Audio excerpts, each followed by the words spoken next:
those of you that are joining us online tonight, we have just moved our live and Are we on mute? This might be a little loud here in the thing. Are we on mute, or can you hear it? We have moved our live stream to our app. No, we're talking live stream. It will automatically notify you when we're going live, and you'll be, so it's right there. What's that? The app's going to be the one-stop shop. That's right, just kind of Automatically tapping also everybody. going to Facebook and YouTube. So is all at that, the same we time. good? The reason why All right, we're good. it's good to go to All right, our so for app those of you that are is the joining app us will also online contain tonight, notes, we have so just you will moved have our notes live and Are we on mute? This might be a little loud here in the thing. Are we on mute, or can you hear it? We have moved our live stream to our app. No, we're talking live stream. It will automatically notify you when we're going live, and you'll be, so it's right there. What's that? The app's going to be the one-stop shop. That's right, just kind of Automatically tapping also going everybody. to Facebook and YouTube. So is all at the that, same we time. good? The reason why All right, we're good. it's good to go to All right, our so for app those of you that are is joining the us app will also online contain tonight, notes, we have so just you will moved have our live notes and and are we on this mute? might be a little loud here in the thing. Are we on mute, or can you hear it? We have moved our live stream to our app.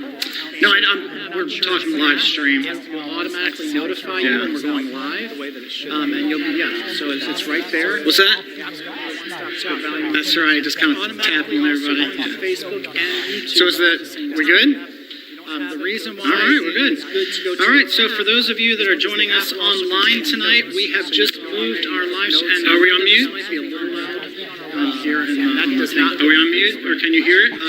We have moved our live stream to our app. No, we're talking live stream. It will automatically notify you when we're going live, and you'll be, so it's right there. What's that? That's right, just kind of tapping everybody. Facebook and YouTube. So is that, we good? The reason why All right, we're good. it's good to go to All right, so for those of you that are joining us online, We're going through the entire book of Genesis, and this is the last one.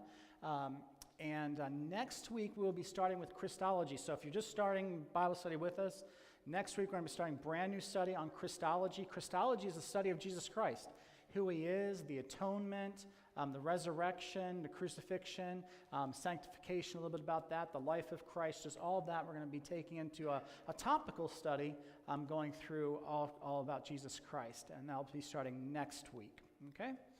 This section that we're going to look at tonight really answers the question. This is Israel's history. And Israel, if you really think about the nation of Israel, they would have been starting to go back to their teachings when they were in the land of Egypt. And this section really answers that question. How did the nation of Israel go from being a people group in the land of Canaan to being in slavery in Egypt? And so this is a little bit of that story. And also answers the question, why did they leave? Why not stay in Canaan? Why did they go somewhere else? And so that's a lot about what this chapter is dealing with. We've been talking about Joseph as he went to the land of Egypt. Just to kind of recap, his brothers have come once during the famine. There was a famine in the land. His brothers come once to buy food. And of course, the famine is still ongoing. And so they're going to come a second time. And we'll start reading. I'm not going to read all of it's 5 chapters of the Bible, so I'm not going to read it all to you tonight, but we'll give you a little bit of context here, starting in chapter 45 and verse 1. It says, "Then Joseph could not control himself before all those who stood by him. He cried, 'Make everyone go out from me.' So no one stayed with him when Joseph made himself known to his brothers.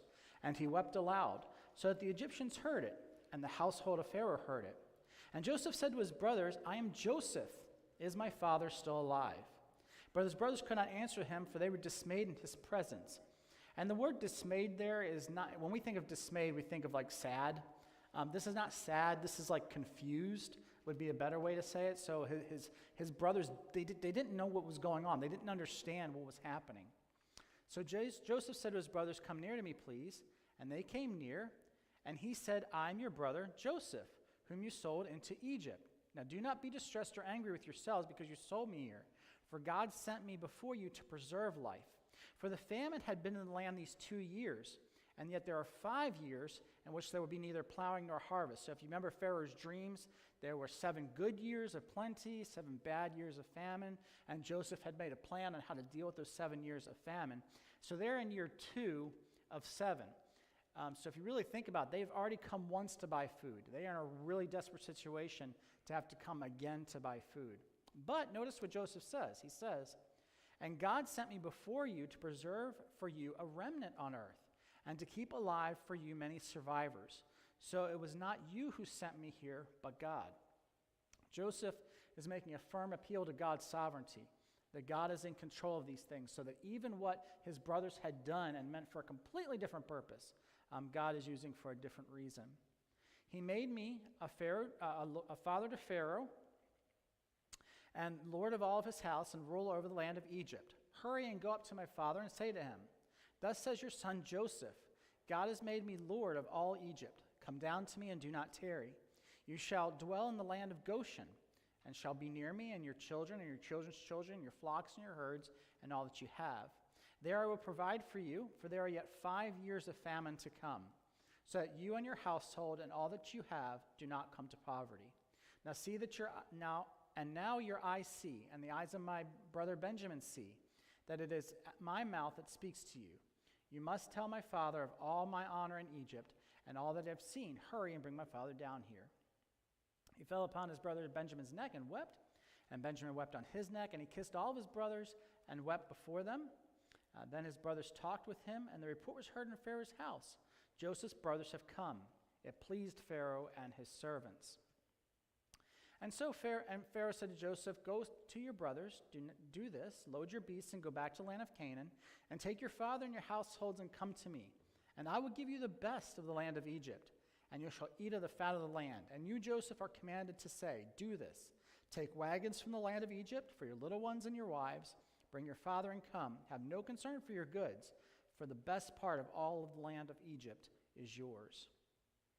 The sons of Israel did so. And Joseph gave them wagons according to the command of Pharaoh, and gave them the provisions for the journey. To each of them he gave him a change of clothes, but to Benjamin he gave 300 shekels of silver and 5 changes of clothes. So you have the preference there, as the family is really good about choosing favorites. And of course, Joseph is doing the same. To his father he sent as follows: 10 donkeys loaded with the good things of Egypt, 10 female donkeys loaded with grain, bread, and provisions for his father on the journey. He sent his brothers away, and as they departed, he said to them, 'Do not quarrel along the way. Don't make any more problems, please.' So they went out of Egypt and came to the land of Canaan to their father Jacob, and they told him, 'Joseph is still alive. He is ruler over the land of Egypt.' And his heart became numb, for he did not believe them." I mean, you got to think about this. This has been probably close to 40 years at this point. It's been a while. And Jacob was told that Joseph was dead. To hear that he's not dead, this is like hard to believe. But when they told him all the words of Joseph, which he had said to them, and he saw the wagons that Joseph had sent to carry him, the spirit of their father Jacob revived. And Israel said, "It is enough. Joseph, my son, is still alive, and I will go to see him before I die." So just kind of recap here, Joseph reveals his identity to them. "This is who I am." Of course, he was keeping that secret. He was keeping that back. They did not recognize him. His clothing would have been different. His appearance would have been different. The ways of the Egyptians with their grooming and things like that was totally different than what the Hebrews would have been done. So Joseph reveals his identity. And Joseph is convinced that the transformation had taken place. Remember the tests. Joseph wanted to know if they were the same guys that had actually sold him to slavery.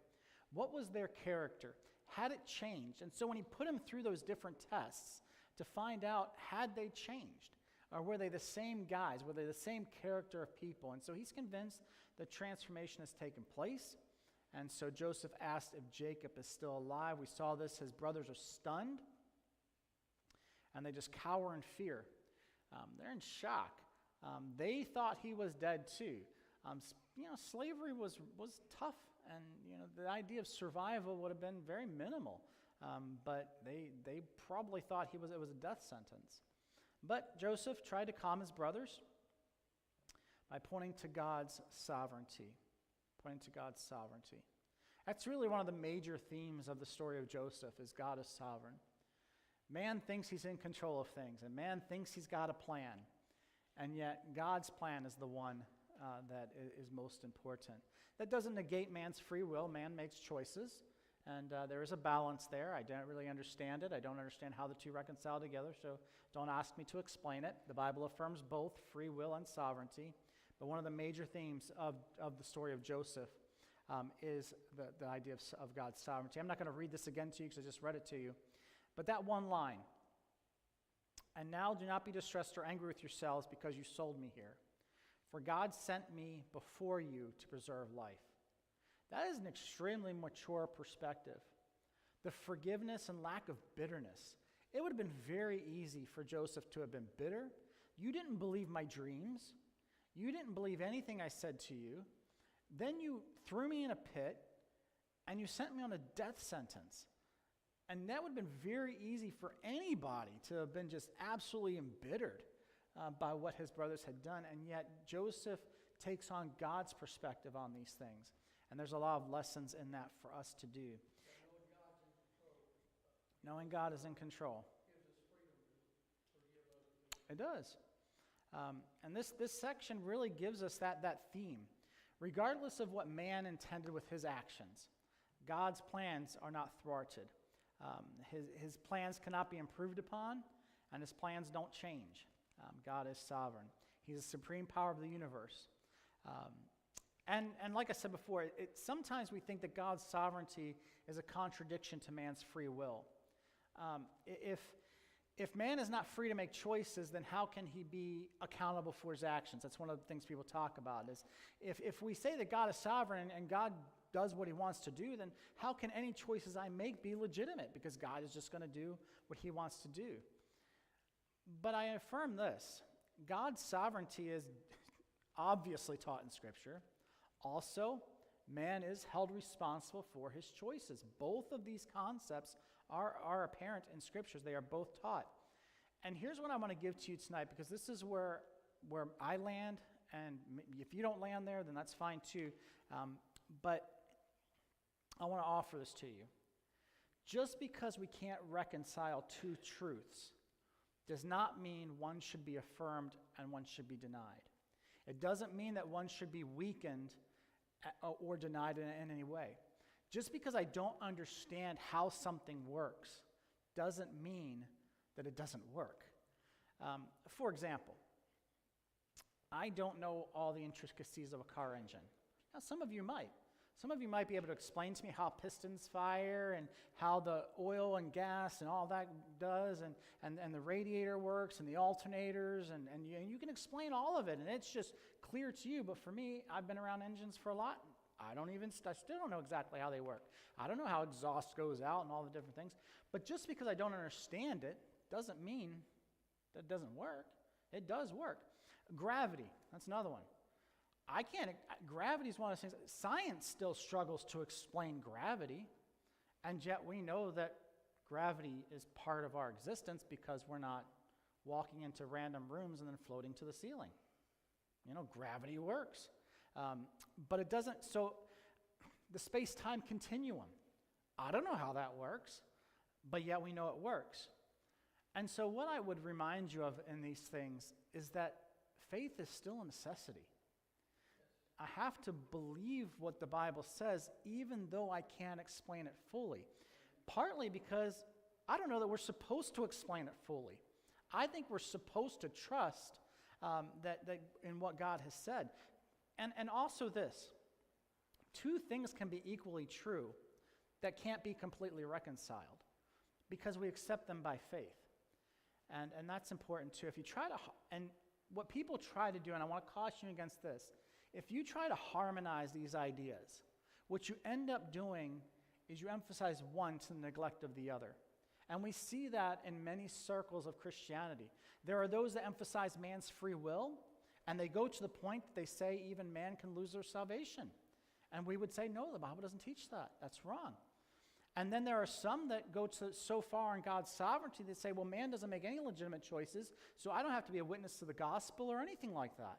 And we say that's wrong too. Because what we're trying to do is trying to reconcile two things and harmonize two things that really we would struggle to harmonize. So God's sovereignty does not obliterate man's free will. And free will does not dilute God's sovereignty.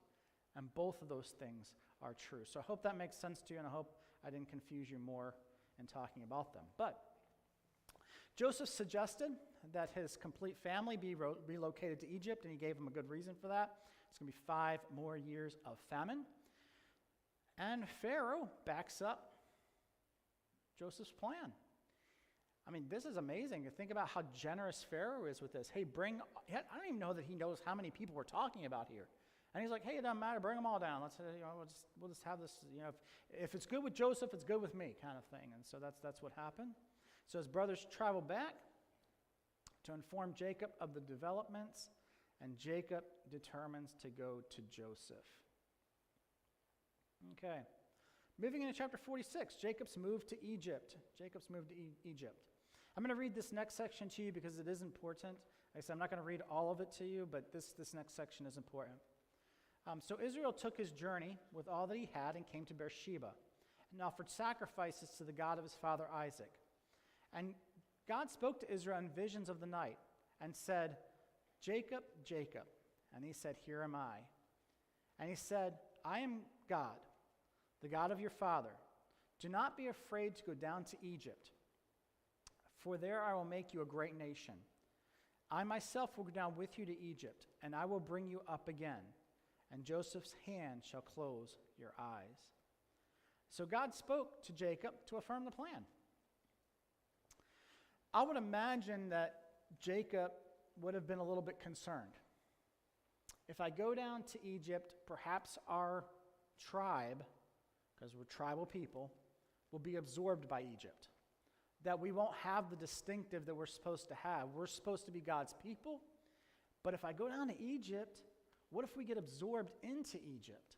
And what if all the promises that were made to me, what if I actually hurt those things? And so God gives him that affirmations. God will bring Israel back to the land, and of course, he had previously told Abraham, if you remember, if you want to write this verse down just because I think it's interesting, Genesis 15:13, God told Abraham that he would spend that his nation, his children, would spend 420 years in a nation, in a place that was not theirs.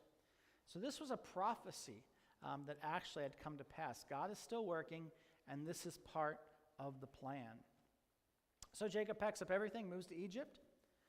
And this is important too, because remember, we're talking about the story of Jacob. And a few weeks ago I told you, remember, Jacob's character's changing.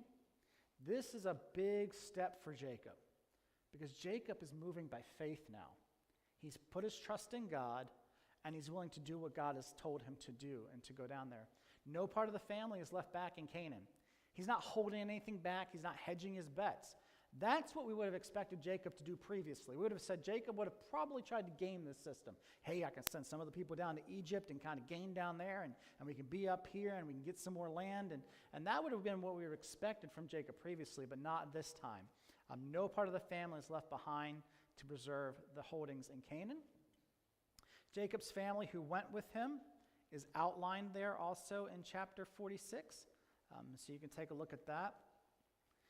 Jacob's family tree, and again, I'm not reading it all to you, but Jacob's family tree is adjusted to mean 70 people.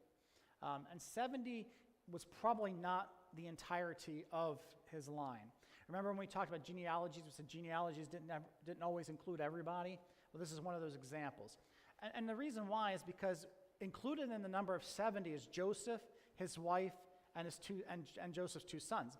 They were already in Egypt. They didn't go down with Jacob into Egypt. But they're included in some of that. And Onan were counted as going down to Egypt, but we know they're already dead. So the point here about genealogies is not historical accuracy or to name everybody. It's about who's notorious or who's significant, notoriety, that sort of thing.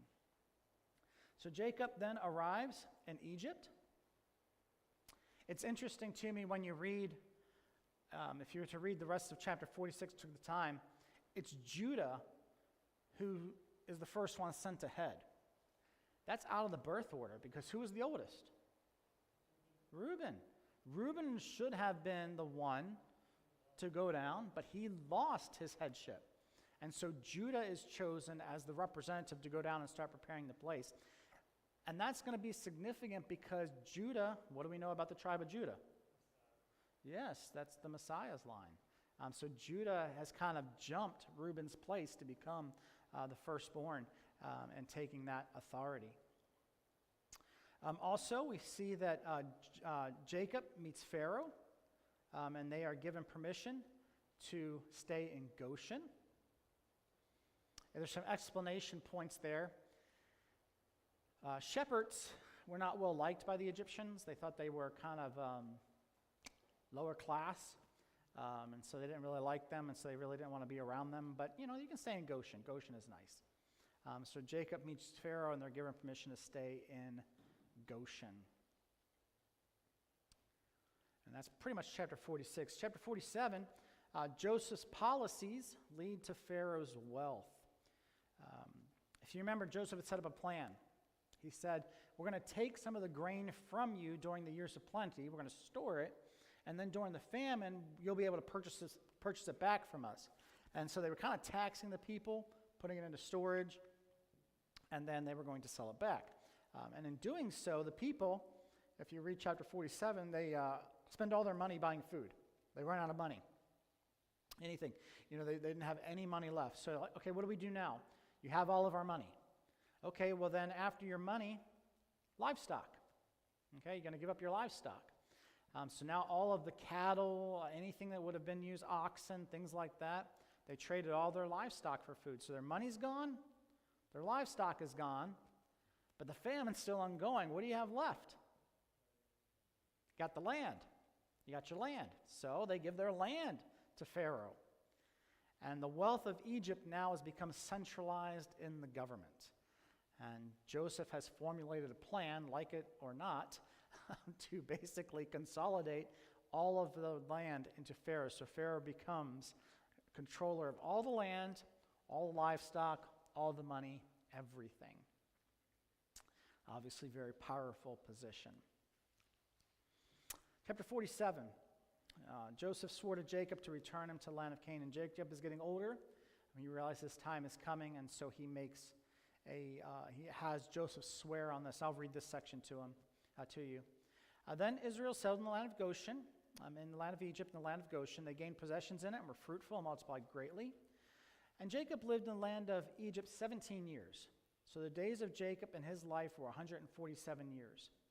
And when the time drew near that Israel must die, he called his son Joseph and said to him, now if I have found favor in your sight, put your hand under my thigh. That was the idea of how you swore back then. It was kind of like a handshake, but weirder.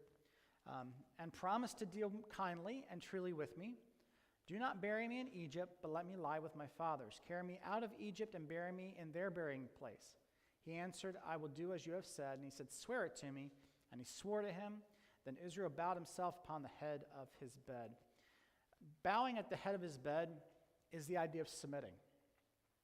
What Joseph is doing here is he's receiving kind of a symbolic transfer of leadership.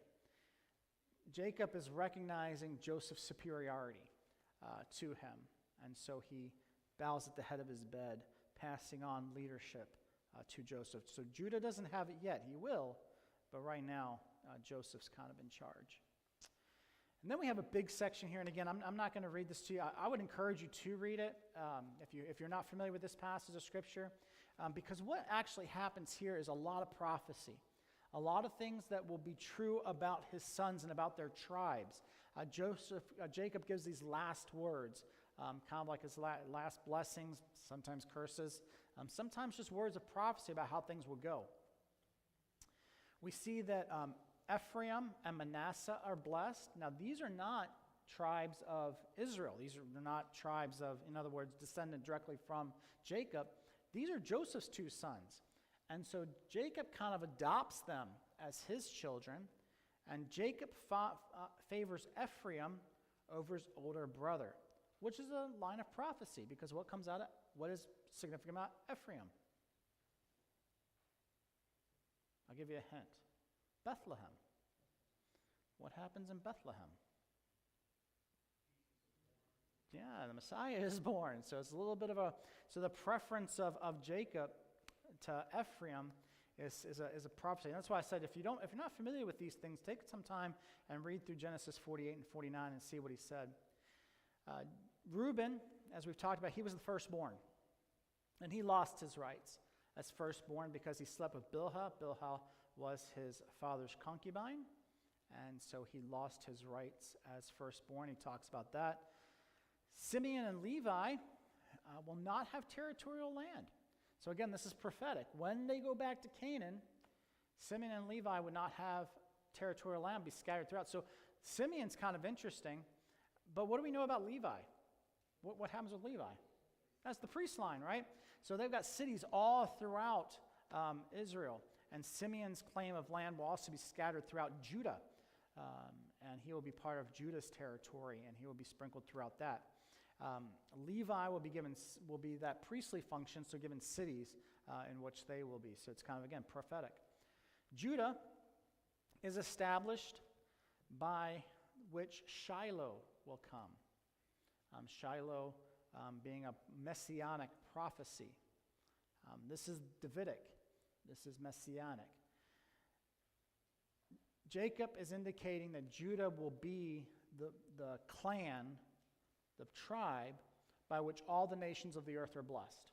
They're blessed through Judah, and that's prophesied back here all the way in Genesis. Zebulun's blessing, to be honest with you, is a little problematic because their territory was landlocked. But when we get to the conquest, we also know that Zebulun never actually overtook all the land they were supposed to, and there's some talks about that in the future. Issachar was given very fertile land, but they would be problems. They would be enslaved and forced labor. Dan would be a snake because Dan would actually promote idolatry. So it's kind of interesting there. But great judges would arise from Dan. And who came from the tribe of Dan? Does anybody remember? Big judge. Samson. Samson comes from the line of Dan. And so that reference to judge there could be that. Gad is going to be harassed by raiders, not going to be able to overcome them. They're going to have a lot of trouble with the Philistines, a lot of trouble with raiders coming in. Asher would be prosperous. That's all he said. He's going to do well in his territory. Naphtali would be free because it has no northern boundary, and so he talks about that. Joseph receives the longest blessing. It goes on for a little while because, again, Joseph was the favorite child. And it contains many references to God, and I would encourage you to read his blessing there because it is interesting. And then Benjamin would be characterized by fierce warriors. And we also see that in the Judges. They say that Benjamites were left-handed, a lot of them, and they said they could sling a stone and cut a hair. So these guys were... when we think of slingshots, we think of like POW, but these slingshots were a lot different than that. They were long straps of leather. They would whip them around. And even when Goliath was hit by one of these slingshots, again, this wasn't a POW. This was one of those things where they were whipping it around and firing it. It would have been easy to knock somebody out. They were used as weapons of war. A lot of them were left-handed.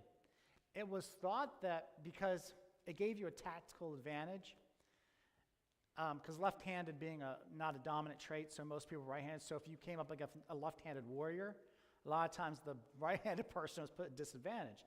So the thinking was that the tribe of Benjamin actually, there's some thinking that they bound the right hand of their children, so they forced them to use their left hand to make them give them that tactical advantage.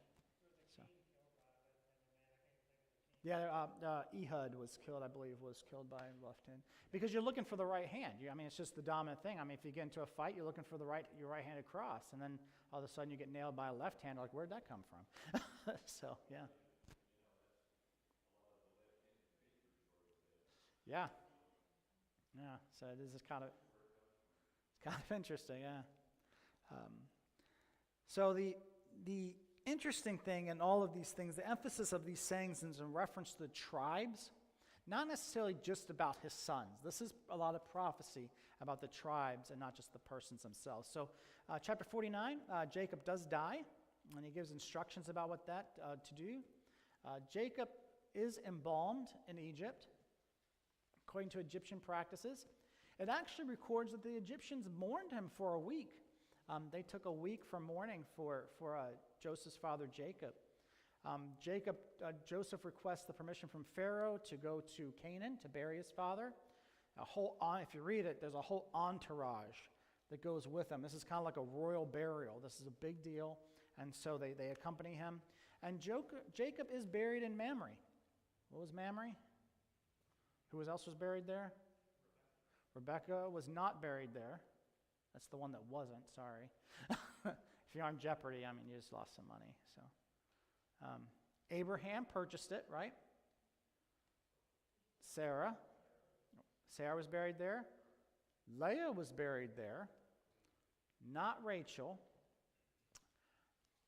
And I don't believe Rebecca was either. You could be right, though, but I don't think so.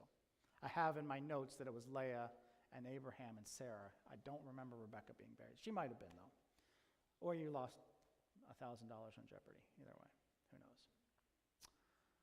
Joseph's legacy and death. Joseph's legacy and death. But Joseph said to them, "Do not fear." Well, before I get to that, there was a major concern with Joseph's brothers. What do you think that concern would be? Yes, Dad's dead. Now I'm going to get mine. Yeah, So there's a major concern. Could Joseph still be holding that grudge now that Dad's dead? And actually, when he receives the message that his brothers don't fully trust him, he actually weeps about it when he receives their message. And he sends this message back to them. He says, "Do not fear, for am I in the place of God? As for you, you meant evil against me, but God meant it for good, to bring it about that many people should be kept alive as they are today. So do not fear. I will provide for you and your little ones." Thus he comforted them and spoke kindly to them. And so he reaffirms his situation. And then, of course, we find that Joseph dies, and his remaining relatives, they stay in the land of Egypt, and that's where the book of Genesis ends. He did. Was Rebecca in there? All right, you keep your $1,000. All right, good job.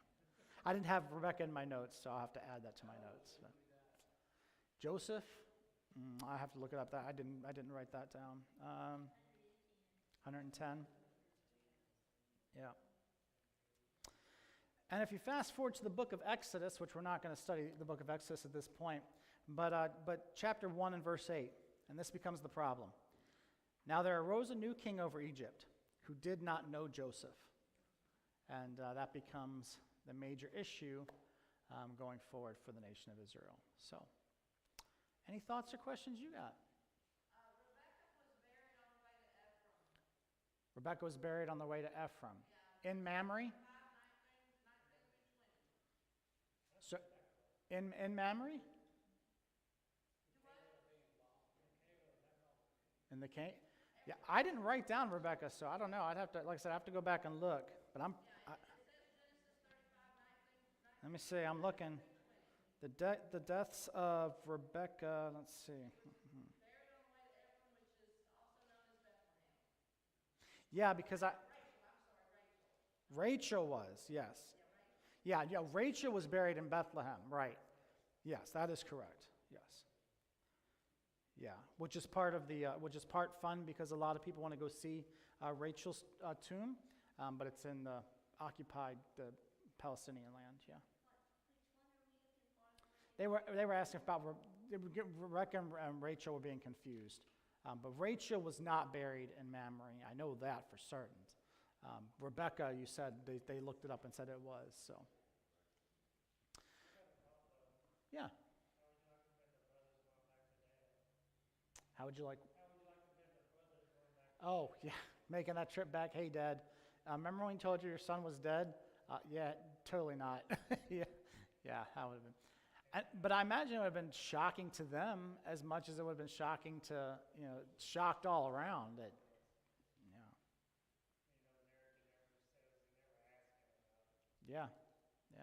Yeah, he doesn't really, I don't want to know how this happened.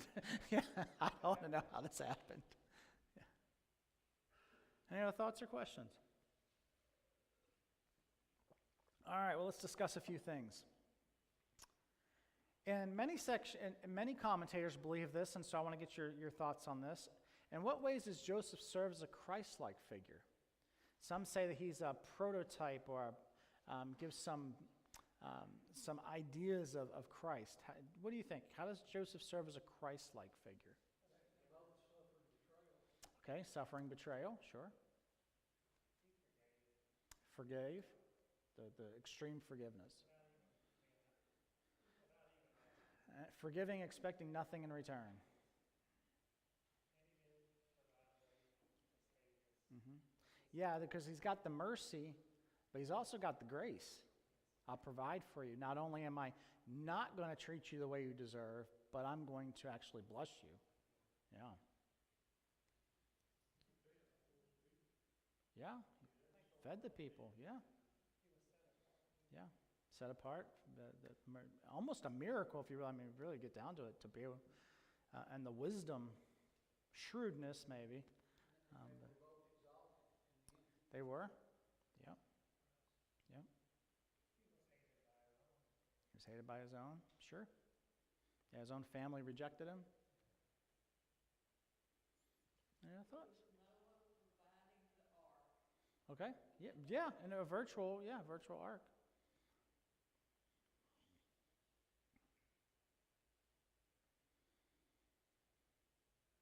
How does Joseph interpret the events of his life in light of God's sovereignty? What does he see? He sees that God meant it for good in his life, even if someone else meant it for evil, meant to do him harm. God turned it around and blessed him with it. We're going to talk about this on Sunday and Sunday's message a little bit. We tend to look at because we're Americans. Suffering is antithetical to our existence. But the idea is that we have to change our view of suffering. That suffering doesn't mean you did something wrong. We won't always find the reason for it, but it's not always that we did something wrong. Job suffered greatly. Job didn't even know why he suffered, and yet he was called on to suffer greatly. So I think we need, and Joseph took a different view of suffering. What was Joseph's view of suffering in light of God's sovereignty? Excuse me? Oh, it's all for good? That God works excuse me? Yeah. There's a purpose in it. It's not purposeless. I think that's one thing that we tend to think of suffering as purposeless, and purposeless suffering is misery. Sometimes, yeah. Sometimes we attribute our suffering and want to say, it's actually just our fault. We did something dumb. Yeah. And sometimes we're our own worst enemy. It's kind of like God's ultimate will. Okay. Well, you Joseph learned patience. Patience. And that patience was extended a little more and a little more and a little more Mm-hmm. every time. And then, when his brothers came along, that was like, 40 years, he said. So Yeah. so that's why, that's hanging on to something for a long time. Yeah. Well, the first dreams took forever to take place. They seem to follow God's guidance. Yeah. And how often is it that suffering brings maturity and perspective that we wouldn't have otherwise? That it's something that we're called to go through because it actually develops us and matures us. Yeah. Yeah, it's not pleasant, but yet it does. And we should be reminded of the New Testament revelation in this, that all things work together for good for those that love God and those that are called according to his purpose. That's very much evident in the life of Joseph. We'd all like to stay on the mountaintop. Yeah. If we always were on the mountaintop, we'd take it for granted. Yep. Yeah, we do. But we grow the strongest in the valleys. Yeah. Yeah. It's good. Like I said, we're going to talk about that more in Sunday's message because Sunday's message is on the man born blind. And if you remember the question that the disciples said, does anybody remember? He said, who sinned? Who did wrong? They wondered, did his parents do something wrong or did he do something wrong? Or did you know he was going to do something wrong and that's why you blinded him first? It's kind of like, and that's that we tend to go in that same. So we're going to talk about that on Sunday. I'm not going to spoil it all, but that's what we're talking about Sunday. Yeah, yeah. All right, how does Joseph's management of the famine demonstrate wisdom and integrity, or does it raise ethical questions? What do you think? Yeah, yeah, he did make Egypt into what Egypt is. Yeah, that is true. Well, when he saw his brothers, I think the way the scripture was reading it, that's when, to me, he maybe was enlightened to the fact that he realized also, that's why part of the reason he was weeping, is because he realized Maybe that's one that he got the. Okay. got the big picture. I see. Yeah, that could very well be. I see what you're saying. Yeah, that was like the aha moment. I understand why this happened.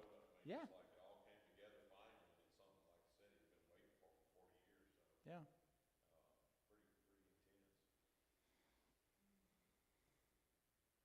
Anybody else?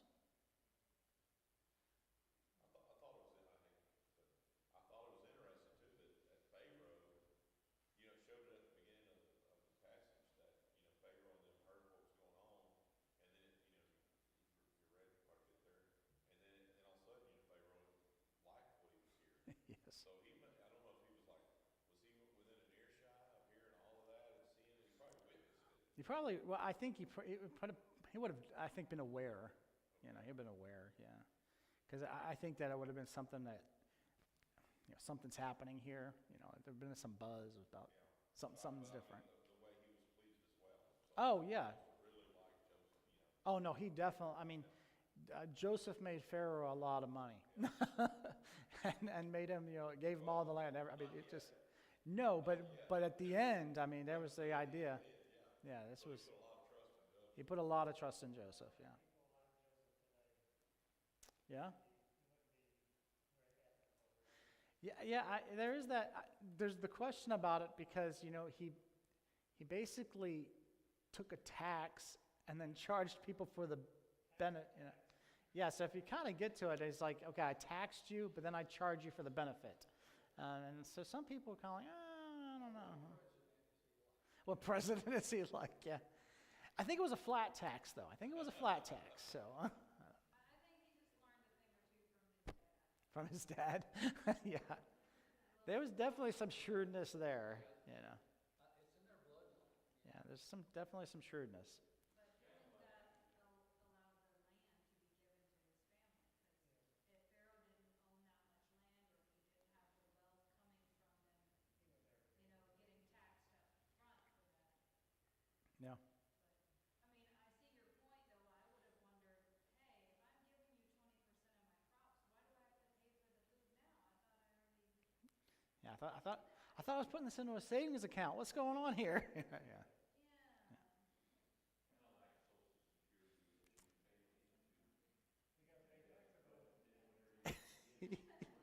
We're going to tax you on that. Yes. Yes. All right. We dealt with some of these questions when we were going through it, so we won't do that again. But let's do question 7. How does the book of Genesis end on a note of faith and hope? And what does Joseph's final statement about God's deliverance mean for future generations? Let me read that too, because we didn't read it together. Genesis 50, 24 and 25. It says, "And Joseph said to his brothers, I'm about to die, but God will visit you and bring you up out of this land that he swore to Abraham, Isaac, and to Jacob.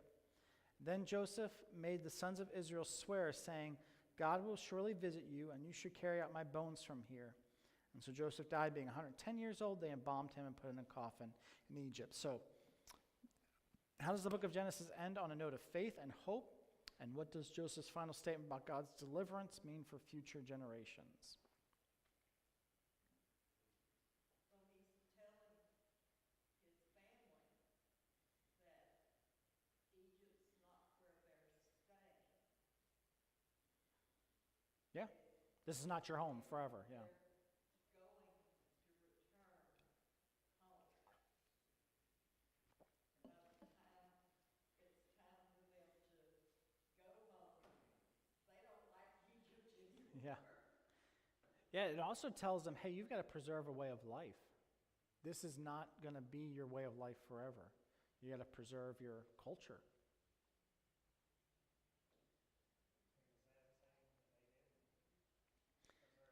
No, not well. They did pass down stories, though. There was some that must have maintained some of it, because when they left, they took Joseph's bones with them. So there was some pieces that were there. Not all of it, but some of it. Well, I think about the years that passed, and it actually passed all the way, when it said that, God would speak to him. He didn't speak to him until he spoke to Moses at the burning bush. Yeah. And then even Aaron didn't get spoken to by God. So, Nope, 420 years. yeah, so that was a long, for what he said, but for when it happened, that was a long period. That's a long period of time. God will deliver and keep his promise. Yes, he does. A lot of generations to keep passing the story. That's right. But Yeah. Aaron knew when he said, I am. Aaron knew. Exactly what he Yeah. meant. Yeah. Yeah, that's what I said. There were pieces of their history. There was there. Yeah. All right, well, that's the end of the book of Genesis. Like I said, next week we'll begin with Christology. If you're not sure what that is, you can Google it or whatever if you want to know more. But again, we're talking about the life of Christ. We're talking about how Christ relates to us, his mission on earth. We're going to be talking about the atonement, the resurrection, things like that. Everything that has to do with Jesus Christ and who he is. We'll begin that. We'll do that for, I believe it is 5 weeks. I believe it's 5 weeks. And then we will do the book of James together. And so we'll do a New Testament book with the book of James, and so we'll come out and be a part of that. That, I believe, will start in September, middle of September. And then James will take us through the end of the year. So that's the plan. All right, let's close in a word of prayer, and then we'll have prayer requests together. Father God, I do thank you again for the time that we have together studying your word. Bless us, we pray, and we thank you for that you are faithful, that you always keep your word and always keep your promises. And Father, even if we don't know how you're working and we don't understand, I pray that you would continue to strengthen our